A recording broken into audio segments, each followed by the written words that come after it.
তোমার অসীমে ডুব দেব আমি ত্রিনয়নী আদি শক্তি।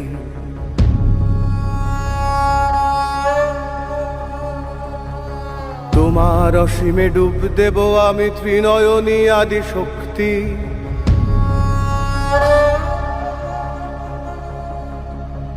সনাতনী তুমি অপার মায়া, তোমার কাছেই মুক্তি।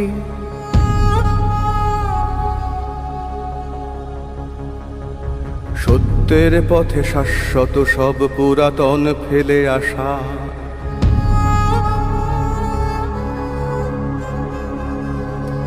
নবরূপ যেন ব্রহ্মস্বরূপ সুসময়ের ভাষা। অজ্ঞানী আমি নবভাব দাও, হে পরম দৃষ্টি কৃপা